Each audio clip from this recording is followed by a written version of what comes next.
Hi மக்களே, இன்றைக்கி நம்ம சேனலில் விவேக் ஆதித்யா டைரக்ஷனில் நானி நடித்த சூர்யா சாட்டர்டே படத்தோட ரிவ்யூ தாங்க பார்க்க போகிறோம். இந்த படத்தோட குட்டி ஸ்டோரி என்னன்னு பார்த்தீங்கன்னா, படத்தில் ஹீரோ சின்ன பையனாக இருக்கும்போது சரியான கோவக்கார பையனாக இருக்கார். அதாவது எதுக்கு எடுத்தாலும் கோவம் தான், சரியான சண்டை போகிற ஒரு சின்ன பையனாக இருக்கார். இதெல்லாம் பார்த்துட்டு இருந்தாங்க அம்மா அந்த பையனை கூப்பிட்டு அட்வைஸ் பண்ணுறாங்க. என்னன்னா, வாரத்தில் 6 நாள் கோவப்படாமல் இரு, வாரத்தில் ஒரு நாள் மட்டும் கோவப்பட்டுக்கோ, அந்த 6 நாள் கோவத்தை நீ ஒரு நாள் காமிச்சிக்கோ அப்படின்னு சொல்லி அந்த அட்வைஸ் பண்ணுறாங்க. அது எந்த நாள் சொல்லாமல் அவங்க அம்மா இறந்து போயிடுறாங்க. ஹீரோ நம்ம கோவப்படுற நாள் சனிக்கிழமையாக சூஸ் பண்ணுறாரு. அப்படி தான் கதை ஸ்டார்ட் ஆகுது. இந்த சனிக்கிழமை லிஸ்ட்டில் விஜய் சூர்யா எப்படி உள்ளே வராரு அப்படின்றது ஒரு பக்கமும், அதே ஊரில் அந்த கிராமத்தில் குறிப்பிட்ட கிராம மக்கள் விஜய் சூர்யா அடிமையாக வச்சுருக்காரு. நம்ம என்ன சொன்னாலும் அவங்க கேட்கணும் அப்படின்ற மாதிரி, அவருக்கு என்ன கோவம் வந்தாலும் அந்த ஊர் மக்கள் தூக்கி இப்படி அடிக்கிற மாதிரி அந்த மாதிரி கண்ட்ரோலில் வச்சுருக்காரு. அவரோட கண்ட்ரோல்லேருந்து அந்த ஊர் மக்களை எப்படி ஹீரோ வெளியே கொண்டு வராரு அப்படின்றது ஒரு பக்கமும் தான் படத்தில் மெயின் கதையாக வச்சுருக்காங்க. இந்த படத்தில் ஹீரோ வில்லனு இதெல்லாம் ஒரு பக்கம் இருக்கட்டுங்க, படத்தில் மெயின் பிஜிஎம் ஒர்க் தான். அவர் பேர் என்னமோ ஜாக்ஸ் பெஜாய் அவர் பேர்.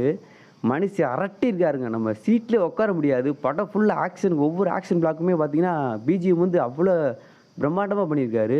அது இன்டர்வல் பிளாக்லாம் பார்த்தீங்கன்னு வச்சுக்கலேன், ஒரு 10,000 ரூபா சரவேலை வெடிச்சுட்டு ஓஞ்சா எப்படி இருக்கும் அந்த மாதிரி ஒரு பிஜிஎம் பண்ணியிருக்காரு.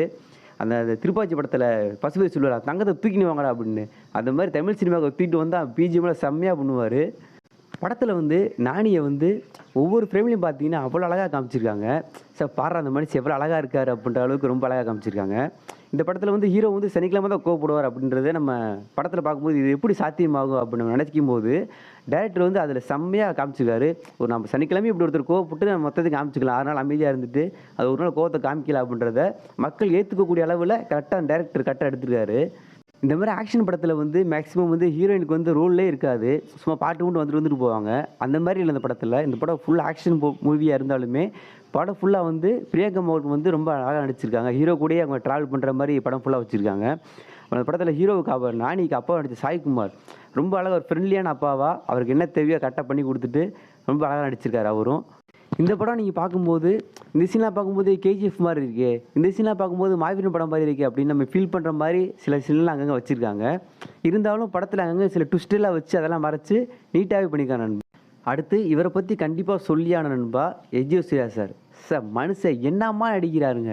இப்போ தமிழில் விஜய் சூர்யா சார் படமே இல்லை, அவர் நடிக்கிறது தான் படம். அவர் இல்லாமல் படம் தமிழ் சினிமா இல்லைன்ற மாதிரி ஆயிடுச்சு. ஏன்னா வர எல்லா படத்தையும் நடிச்சுக்கிட்டு இருக்காரு. இந்த படத்துலையும் பார்த்தீங்கன்னா ஒரு வில்லன் ரோல் பண்ணியிருக்காரு. வில்லனாக நடிக்காமல், வில்லனா இப்படி தான் நடிக்கணும், அந்த ஸ்டைலிஷாக நடிக்கணுன்றதை விஜய் சார் ரொம்ப அழகாக பண்ணியிருக்காரு. இந்த படத்தில் போலீஸாக நடிச்சிருக்காரு, செம்மழகாக நடிச்சிருக்காரு நண்பா. அவர் பார்க்கவே ஒரு பயம் வரும், என்னடா இப்படி நடிச்சிருக்காரு மனுஷன் அப்படின்ற அளவுக்கு ரொம்ப அழகாக பண்ணியிருக்காரு. இந்த படத்தில் காமெடி இருக்கான்னு கேட்டிங்கன்னா, காமெடியை பார்த்தீங்கன்னா விஜய் சூர்யா சார் தான் பண்ணியிருக்காரு. ஒரு சீன் சீரியஸாக பேசிகிட்டு இருக்கும்போது அதில் டப்புன்னு காமெடியை உடச்சி விட்டு அந்த சீனை ஒரு பொழுதுபோக்கு படமாக அந்த படத்தை கொண்டு போயிருக்காருன்னா அது விஜய் சூர்யா சார் சொல்லலாம். ரொம்ப அழகாக பண்ணியிருக்காரு. இந்த படத்தில் எனக்கு ஒரு சின்ன லாஜிக் மிஸ்டேக் என்னன்னு தோணுச்சுன்னு பார்த்தீங்கன்னா, ஹீரோ ஞாயிற்றுக்கிழமையிலேருந்து வெள்ளிக்கிழமை வரைக்கும் யாரும் அடிக்க மாட்டேன்னு சொல்லி ஒரு ரூலிங்கில் இருப்பார். இப்படி இருக்கும்போது இவட பிரச்சனை பண்ணவங்க எல்லாருமே வீக் டேஸில் வராமல் அந்த சனிக்கிழமை மட்டும் தான் அடிக்க வருவாங்க. அவன் தான் சனிக்கிழமை போனால் காட்டுறானே, அப்போது சனிக்கிழமையே போய் அவர்கிட்ட சண்டை போகிறான்னு தெரியல.